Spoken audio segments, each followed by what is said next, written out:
Hello there, you're watching the press preview. First look at what's on the front pages as they arrive. In the next half hour, we'll see what's making the headlines with the associate editor of the Mail Online, Jake Wallis-Simons, and the columnist Yasmin Alibhai-Brown. So let's see what's on some of those front pages. The Guardian goes with the resignation of the Conservative leader of Kensington and Chelsea Council over his handling of the response to the Grenfell Tower fire. The Times at least partially attributing that resignation to their revelation that fireproof cladding was downgraded to cut costs. The Eye picks up on a warning that the insulation in tower blocks could be just as flammable as cladding. Theresa May risks crippling the economy unless the City of London is prioritised in Brexit talks. That's according to The Telegraph. The main story for the FT, billionaire Warren Buffett is in line for a big payout after the Federal Reserve gave the green light for banks to pay dividends to shareholders. The wage bill at the Foreign Aid Department has soared by 40% in 7 years, according to the Daily Mail. It's day 2 of the Daily Mirror's organ donation campaign. They want new rules requiring that people opt out if they don't want to become donors. And harking back to David Beckham and his metatarsal, The Sun is urging its readers to rub a picture of Andy Murray in order to heal his injured hip. Well, I'm joined now by Jake and Yasmin. Good to see you both again. Let's go straight to the story which is on the front page of the Financial Times, a story that we've been covering today here on Sky News. Our business presenter, Adam Parsons. Apparently, we're not saving enough. That's right. Apparently, over the last 54 years, the average percentage of disposable income that people have been saving has been 9.2%, whereas in the last quarter of last year, that was down to 3.3%, which is a significant fall. People are saving much less than they used to over the past couple of years. No one knows whether that's temporary, whether that's going to be a permanent feature of people's borrowing and spending. But the real question is, why is this happening? And the answer that everybody is probably going to jump to is Brexit. But in fact, the interesting thing about this story is that Brexit is barely mentioned. The Office of National Statistics said that the fall was mostly caused by a rise in taxes on incomes and wealth. So people are being taxed more, still spending the same amount, perhaps irresponsibly, and therefore saving less, which sort of harks back to the conversation, the argument we were having earlier about, how much you can tax people before you begin to damage the economy. And I would obviously argue that a lower tax economy is always going to be a healthier one. And we're also taking more and more credit on as well, which yes, and I think there's going to be a crash. And, one needs to look a bit deeper into why something like this could happen in a society. I mean, it's quite an extraordinary thing. And sometimes I wonder if we've reached a point, I hope temporary, where people are feeling, I don't know what's going to happen tomorrow. I'm going to live for today. Because the world seems so unstable. The world seems so unsteady.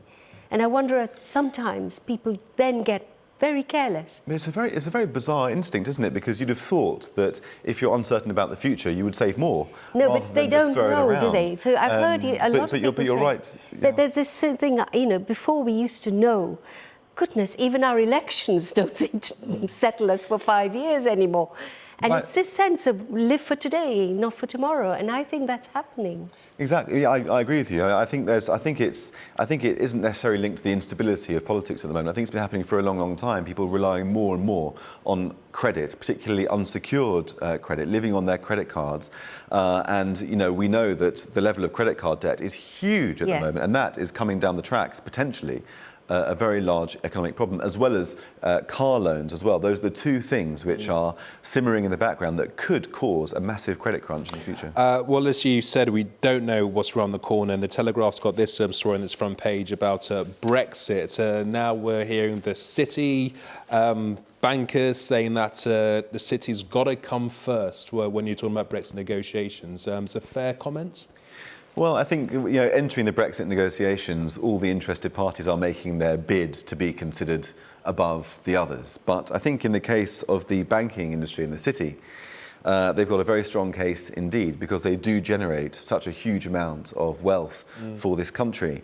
And with Theresa May in a weakened position, the fear is in the city that she's going to be influenced by people who like to bash bankers, regardless of the fact that's going to reduce the country's wealth significantly. Now, people working in the financial services industry often do earn high amounts of money, high salaries, which generate high tax revenues for the exchequer. Now, if they were to begin to move abroad, as well as all the other high losses, enough, Jake. Not high enough. then we would, then our economy would be significantly disadvantaged. So I think they're right to make this plea to. Well, it is the Telegraph.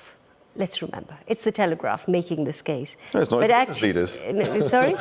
No, but it's the Telegraph that, of course, approves of this, as do you. But one has to think about the whole Brexit story has to mean something for those people who really feel they've lost out.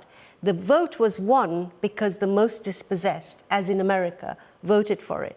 So I think the focus needs to be much more on them too than the bankers who've never had it so good. Do you buy this argument that bankers will go abroad if if we get this so-called hard Brexit? Like, we don't exactly know what that entails, but do you buy that argument?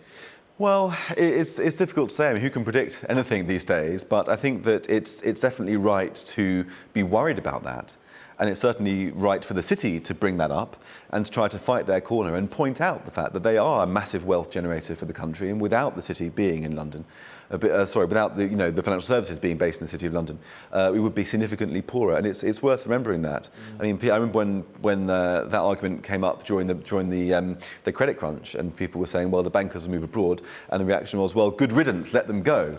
And it's very easy to say that.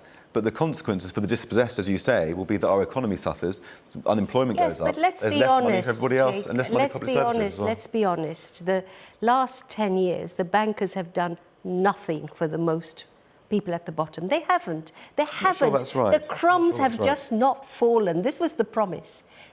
They haven't. They've become. This capitalism is a different kind of capitalism. It reminds me of the East India Company. It's a bandit capitalism. No, I think not you're a wrong. caring I think capitalism. You're wrong.